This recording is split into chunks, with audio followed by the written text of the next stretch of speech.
Mitzvah. I'm just going to go over what we discussed this morning. I think it's very yesodistic. In this week's Parasha, towards the end, the Torah Kedosha tells us about us receiving the Luchos Havanim. I had an observation last week. Something very obvious, I never thought about it before.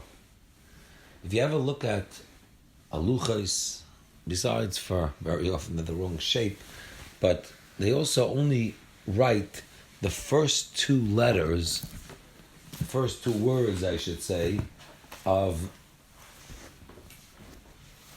each one of the Aseres HaDibros. They don't write out the whole Aseres HaDibros.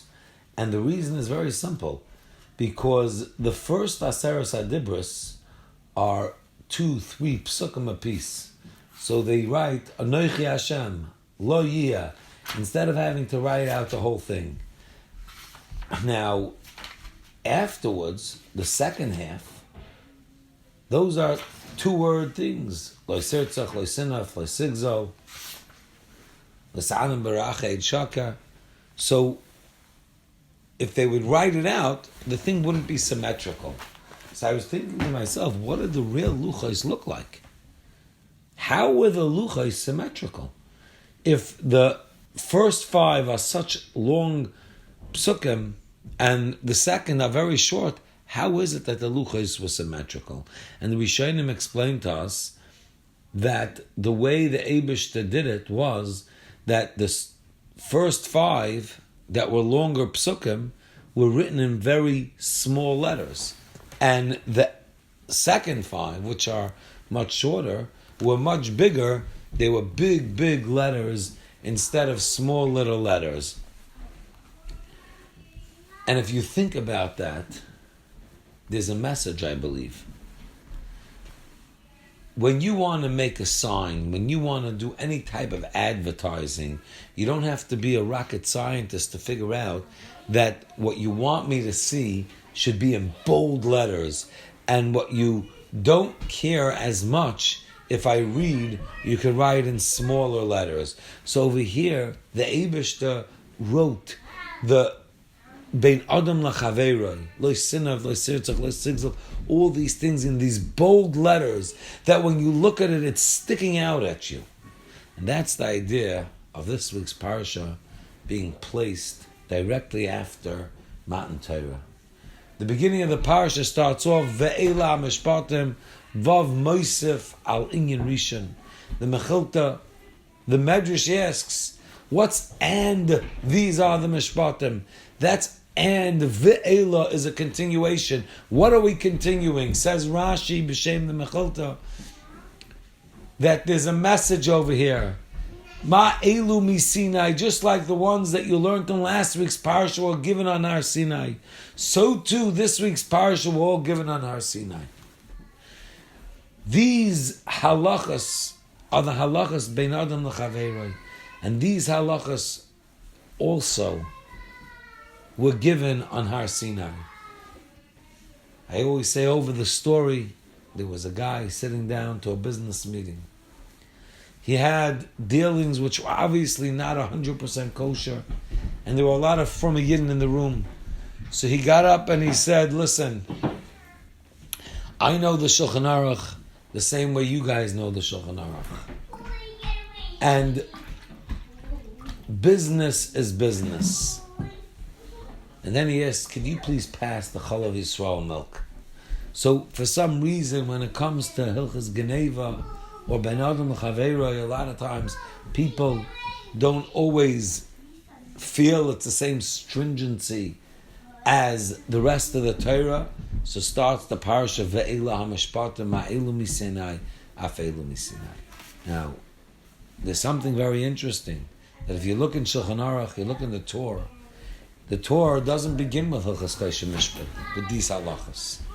The Shulchan Aruch begins with Hilchas Tefillah, Hilchas Brachas, Hilchas Shabbos, Hilchas Yom Tov, goes from there to Yeridea, Shchita, Issa V'Heter, Basa V'Chalav, Mila, Mezuzah, Avelos, it goes from there to Even Ezra, to Hilchas Gittin, Hilchas Ksuba, Hilchas Kedushin. And then after everything, all of a sudden it goes to, after everything, that's when it goes to Hilchas Choshen Mishpat. Asks the Divrei Yoel, the Heilige Satmar Rebbe, Zecher Tzadik V'Kadosh L'Vracha. He asks, why is it that it's done like that? Why isn't it similar to the way the Torah puts it down? Let it first be the Hilchas Choshen Mishpat, and then afterwards go to the Hilchas Yom Tov and Hilchas Tefillah. And he says a very important point. In Hilchas Choshen Mishpat, there's a halacha that one should, a dayan should try to make a pshara. That means even after he's heard both stadim, and he's aware of who's right and who's wrong, there's an inyan for him to try to convince the Balei Dinim to make a pshara, and at least offer a pshara. If one would learn Choshen Mishpat first, he may think he can make psharas with the Eibishter in his tefillah, psharas in Hilchas Shabbos, in other halachas, and therefore the Shulchan Aruch B'dafka didn't put Choshen Mishpat till after everything, that one should know a halacha is a halacha, and there's no two ways about it. So if that's the case, why couldn't the Torah HaKadoshah do the same type of setup like we have in Shulchan Aruch, and put the Choshen Mishpat at the end? And I want to answer that with a story that once happened with me. A friend of mine, going back probably about 15 years ago, he had an old Sienna that the hoods didn't go deep, the trunk, I should say, didn't go deep. There was some room for some garbage that he filled up in the back of his minivan. In the trunk of the minivan, he filled up some garbage, and he found a dumpster and dumped it in. And then someone brought to his attention that that dumpster belonged to a builder. And he paid per load. And he felt bad, so he asked me to go on his behalf to the builder and ask him how much he owes him for the garbage he put in. So the builder listens to me and says $100. Now, I knew this guy had no money. And the cost of what he put in was maybe $5, $10, $15, $20. Nowhere near $100. So I started explaining, no, it wasn't the whole van. It was just the back, the little trunk, how much could be in there already. And he got fuming at me. He tells me, your friend wants to be a nice guy. If he wants to be a nice guy, let him pay me $100. If he doesn't, leave me alone. Don't haggle me with the price. Which he didn't understand was the point of why the Torah HaKadoshah put Hilchas Choshen Mishpat right after Matan Torah, to give us this idea. This is not something that comes with feelings and with svara and things that make sense to us or don't make sense to us. These dinim are dinim the same way all the dinim went that you had on that, the same way all the dinim that you learnt on Har Sinai, Ma'elu Misinai, Af'elu Misinai, these aren't just svaras and feelings. Now what happens when somebody goes to din and he knows exactly what happened? When a person has a question in Hilchas Shabbos, he obviously doesn't know the din. He got a new device, something happened, he wants to know what the din is. He comes to the Rav, to the Dayan, to the Pesach, and he gives him the din. However, by Choshen Mishpat it can be very different. I know exactly what happened. I just can't convince my friend over here to what happened and that he owes me money. So therefore, what I do is I go to din. And then they paskin not like him. He's fuming because he knows what happened. How is he supposed to look at that? The Divrei Cheskel, Heilige Shinava, says a story that happened in Eretz Yisrael years back. There was a chassan got engaged, and his shver gave him 100,000 slum, an enormous nadan. He moved to Mitzrayim and Nebuch. It was within the first year that his wife was niftaras.